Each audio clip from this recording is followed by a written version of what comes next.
Sir முந்தைய வகுப்புல நம்ம எந்த டாபிக் பற்றி படித்தோம்? பணம் என்றால் பற்றி படித்தோம், பணத்தினுடைய எடுத்துக்காட்டை பற்றி படித்தோம், பணத்தினுடைய வகைகளை படித்தோம், அடுத்தது பணத்தின் செயல்பாடுகளை படித்தோம்.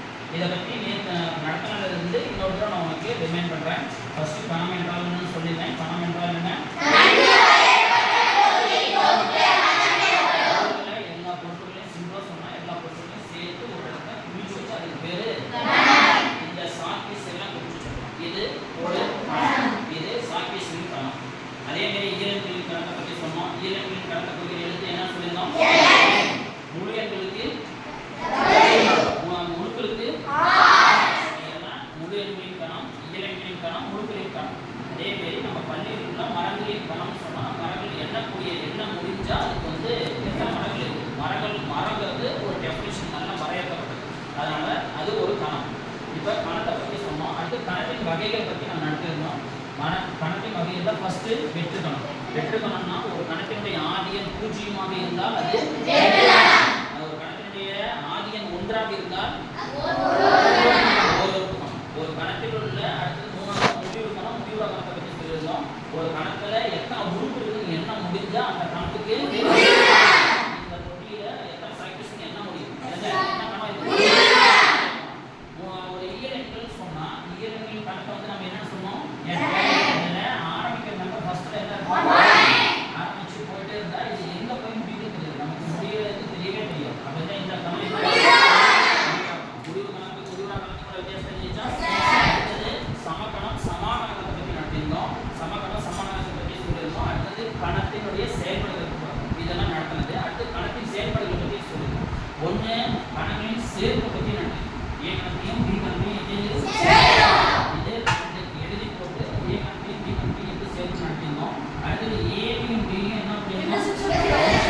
செக்ஷன்னா சேர்த்துனா ரெண்டு கணக்கையும் சேர்க்கணும், வெட்டுனா ரெண்டுலையும் இணைக்கணும். இதெல்லாம் நம்ம கணக்காக பார்ப்போம். பட்டியல் முறையில் போட்டு ஏ கணம் பி கணம் வந்து ஏ பி ஏ செக்ஷன் பி. இதை எளிமையாக்கிறதுக்கு தான் கண்டுபிடிக்கப்பட்டால் வெண்படம்.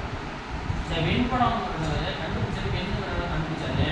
அதனால இதுக்கு பேர் என்னன்னு சொல்லிட்டாங்கன்னா வெண்படம். இது இந்த வெண்படத்தை பயன்படுத்தி நாம் கணத்தை ஈஸியாக புரிஞ்சுக்கணும். அதுக்கு தான் இந்த வெண்படம் பயன்படும். இந்த கணத்துல 3 கணம் இருக்கும். ஃபர்ஸ்ட் இது என்ன கணம்னா இது எல்லாம் உள்ளடக்கியது என்ன அனைத்து கணம் இங்கே நம்ம சொல்லியிருக்கோம். அனைத்து கணம் இருந்தது எல்லாம் இந்த கணக்கு தேவை எல்லா கணக்கு எல்லா உறுப்புகளையும் உள்ளடக்கியது என்ன கணம்னா இதுல இருந்து நம்ம இந்த ஆப்ரேஷன் ஏ யூனியன் பி கண்டுபிடிக்க போறோம். அடுத்தது ஏ இன்டர்செக்ஷன் பி. சரி ஏ பின்னா ஏ கணக்கு பி கணக்கு என்ன எல்லா உறுப்பையும் அப்போ சேர்க்கணும். நம்ம பண்ணி சேர்த்துக்கணும். உங்களுக்கு தெரியும்.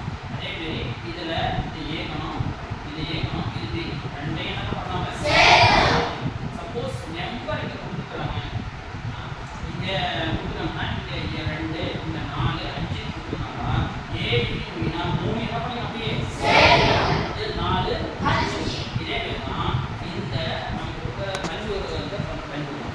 இங்க இது ஏ கணம் இருக்குது, இது ஏ கணம் நம்ம கொடுத்துருக்கோம். இப்ப ஏ யூனியன் பி நான் சொல்லியிருக்கேன். A union Bina A கணத்தையும் B கணத்தையும் அப்படியே சேர்க்கணும். அந்த ஏ கணத்தையும் பி கணத்தையும் உள்ள உறுப்புகள் பாரு. ஏ கணத்துல என்னென்ன உறுப்புகள் இருக்குன்னு பாரு. 0 1 2 3 இருக்குதா? இது ஏ கணம். இது பி கணத்துல என்னென்ன உறுப்பு இருக்குன்னா 1 2 3 இது பி கணம். ஏ கணத்தையும் பி கணத்தையும் வித்தியாசம் இருக்கு தெரியுதா? இப்ப ஏ யூனியன் பி நம்ம கண்டுபிடிக்கிறோம்னா ஏ பியும் பியும் சேர்த்த போறோம் அப்படின்னா சேர்த்து பண்றோம்னா ஏ கணத்துல இருக்கிற உறுப்பும் பி கணத்துல உறுப்பும் என்ன பண்ணணும்?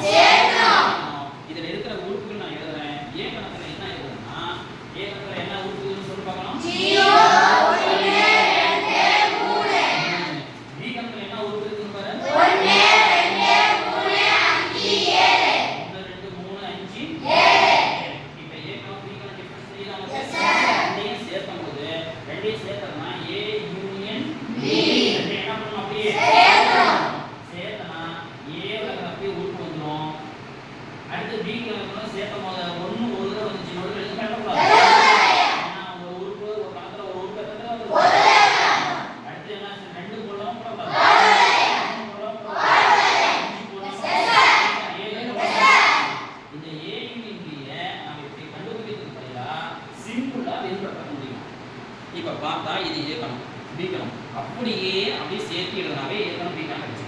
அதுக்கு தான் இந்த வெண்படம் பயன்படுது. இந்த வெண்படம் ஈஸியாக கணவியில் கற்றுக்கிறதுக்காக கண்டுபிடிக்கப்பட்டது.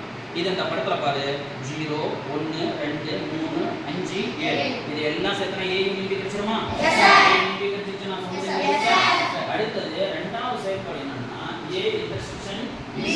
ஏ இன்டர்செக்ஷன் பினா ஏ கணக்குலையும் இருக்கும் பி கணக்குலையும் இருக்கும். ரெண்டு கணக்குலையும் இருக்கிற உறுப்பை எடுக்கணும். ஏ கணக்குல இருக்கும் பி கணக்குல இருக்கும். ஏ இன்டர்செக்ஷன் பி சொல்லுவாங்க. இல்லனா தமிழ்ல ஏ வெட்டு பி சொல்லுவாங்க. ஏ வெட்டு பினா ஏ கணக்குல இருக்கணும் பி கணக்குல இருக்கணும். ரெண்டுக்கும் பொதுவான பகுதி எங்க இருக்குன்னு நம்ம கண்டுபிடிக்கணும். இது ஏ கணம், இது பி கணம். ரெண்டுக்கும் பொதுவான பகுதி எதுனா ரெண்டு வெட்டிக்கிற பகுதி எங்க வெட்டிக்குது? இது இதுதான் ஏ இன்டர்செக்ஷன் பி. ஏவுக்கும் பிக்கும் பொதுவான பகுதி. இதுதான் நம்ம இப்ப இந்த கண்டுபிடிச்சோம். A union B A intersection B கண்டுபிடிச்சோம். ஏவுக்கும் பிக்கும் இது ரெண்டுக்கும் பொதுவானது எது கண்டுபிடிப்பேன்? இப்ப ஏ யூனிட் பி கண்டுபிடிச்சோம். அடுத்து ஏ இன்டர்செக்ஷன் பி கண்டுபிடிக்கலாமா? இதுலயே இருக்கணும் ஏ கண்டுபிடிக்கணும் இருக்கணும் பி கண்டுபிடிக்கணும். இந்த பகுதி தான் ஏ இன்டர்செக்ஷன் பி. இந்த வெளிப்படுத்தல பார்க்க போறோம். இங்க எதுன்னு பார்க்கலாம். ஏ இன்டர்செக்ஷன் பினா ஆன்சர் பாருங்க. இதுல 0 இருக்குது. இதுல இருக்குதா? இல்ல சார். இந்த 1 இருக்கு. இதுல இருக்குதா? Yes sir. என்ன 1 இருக்கணும். இங்க 2 இருக்கு. இருக்குதா? Yes sir. இங்க 3 இருக்கு. Yes sir. அப்படியே மொத்தம் எத்தனை உறுப்பு இருக்குது? 3. இப்ப இந்த படத்தை பார்த்து பார்க்கலாம். வெளிப்படுத்தல அந்த 3 உறுப்புகள் பாருங்க. இப்ப இது ஏ கணம், இது பி கணம். ரெண்டுக்கும் பொதுவான பகுதி எங்க இருக்குது? நடுவுல இருக்குது. இங்க இருக்குதா? இங்க வந்து எத்தனை உறுப்பு இருக்கணும்? இப்ப எத்தனை உறுப்பு இருக்குதுங்க? 1 2 3. இதுதான் பயன்படுத்தலாம். இப்படிதான் வெண்படத்தை பயன்படுத்தி ஈஸியா நம்ம வேற இருக்கிற ஏ டேஷ் பி டேஷ் அடுத்தது A B whole dash A district கண்டுபிடிக்கலாம். சொல்லுங்க புரியுதா? வெண்படம் எதுக்கு பயன்படுத்துன்னு தெரியுதா? வெண்படம் இங்கே வச்சு எந்த படத்தை நம்ம கணக்கு போட்டுக்கலாமா?